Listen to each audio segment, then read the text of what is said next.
आज के इस गरिमामय कार्यक्रम में उपस्थित देश की सम्माननीय राष्ट्रपति महोदया श्रीमती द्रौपदी मुर्मू जी, राजस्थान के यशस्वी मुख्यमंत्री श्री अशोक गहलोत जी, विधानसभा अध्यक्ष डॉक्टर सीपी जोशी जी, विधानसभा में प्रतिपक्ष नेता गुलाब चंद कटारिया जी, मुख्य न्यायाधीश श्री पंकज मित्तल जी, मुख्य सचिव श्रीमती उषा शर्मा जी, यहाँ उपस्थित सभी हमारे सम्माननीय जनप्रतिनिधिगण, अन्य गणमान्य न्यायिक सेवा के, प्रशासनिक सेवा के और अन्य सभी सेवाओं के वरिष्ठ अधिकारीगण, मीडिया के मेरे साथियों और छायाकार बंधुओं, आज का दिन बहुत ही पावन है। विश्व की सबसे बड़े लोकतांत्रिक गणराज्य की राष्ट्रपति आज हमारे मध्य बैठी हैं। उनका राजस्थान की धरा पर मैं स्वागत और अभिनंदन करता हूं। मैं व्यक्तिशः कृतज्ञ हूं कि उन्होंने संविधान उद्यान के लोकार्पण के लिए स्वीकृति प्रदान की और यहां आज हम सभी के मध्य उपस्थित होकर हमें गौरवान्वित किया है। आज का यह दिन महत्वपूर्ण है इसलिए कि गणतंत्र के मुख्य आधार हमारे संविधान के आलोक में आज हम यहां एकत्र हुए हैं। भारतीय संविधान भारतीय संस्कृति का जीवन दर्शन है। इस संविधान के लेखन, इसे निर्मित करने के लिए बनाई गई संविधान सभाओं, संविधान सभा की बैठकों, संविधान निर्माण में संलग्न रहे महापुरुषों की इसमें रही भूमिका और अंततः इसे लागू किए जाने की यात्रा बहुत अर्थपूर्ण है।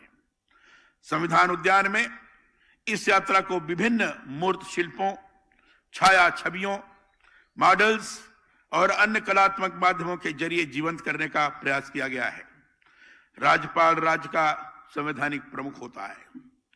राजभवन में संविधान उद्यान निर्माण के पीछे मंशा यही है कि राजभवन कोई आए तो उसे हमारे संविधान और उससे जुड़ी संस्कृति के बारे में जान सके।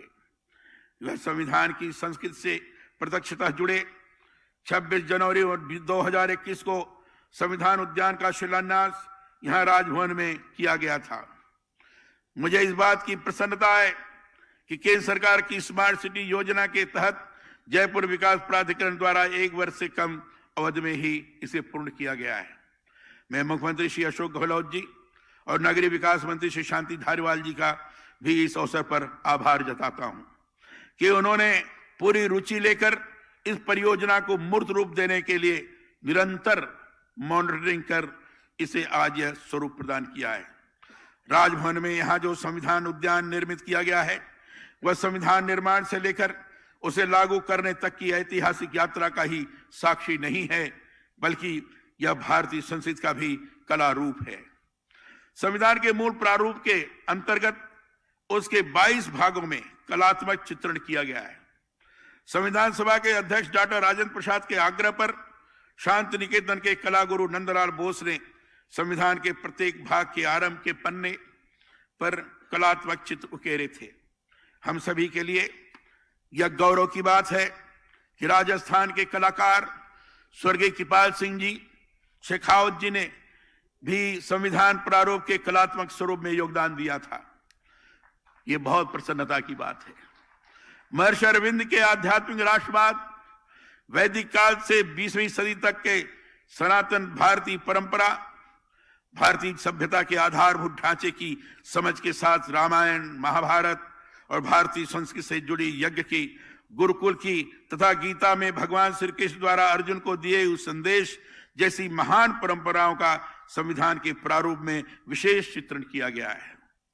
यहां यह जो संविधान उद्यान निर्मित किया गया है उसमें संविधान से जुड़ी इस संस्कृति को भी विभिन्न मूर्त शिल्पों, छायांकन, संस्थापन आदि माध्यमों से प्रदर्शित किया गया है। मैं यह मानता हूं कि संविधान देश को शासित करने से जुड़ा ग्रंथ भर नहीं है। यह भारतीय संस्कृति से जुड़ा जो दर्शन है, हमारी जो उदात्त जीवन परंपराएं हैं, उसका संवाहक है। यह विश्व भर के लोकतंत्र की सर्वश्रेष्ठ व्याख्या है। मैंने संविधान का जितनी बार अध्ययन किया है, यह पाया है कि देश के आदर्शों, उद्देश्यों और मूल्यों का यह संचित प्रतिबिंब है। मानवीय अधिकारों और कर्तव्यों का ये एक तरह से हमारा ये संविधान वैश्विक दस्तावेज है। मैं यह मानता हूं कि राष्ट्र कोई भूभाग भर नहीं है, यह अपने आप में विचार है। देश को विचार संज्ञा में देखने का अर्थ ही है ऐसा राष्ट्र जिसमें स्त्री पुरुष में, जात और धर्म के आधार पर मनुष्य में किसी तरह का कोई भेद नहीं है। भारत का अर्थ ही है ज्ञान और दर्शन की वह महान परंपरा जिसने सारे विश्व को वसुधैव कुटुंबकम के सूत्र के साथ अपना परिवार मानने का संदेश दिया है। संविधान का मूल हमारी वह महान परंपरा है जिसमें कहा गया है लोकाः समस्ता सुखिनो भवन्तु। लोक कल्याण में ही सबका सुख निहित है।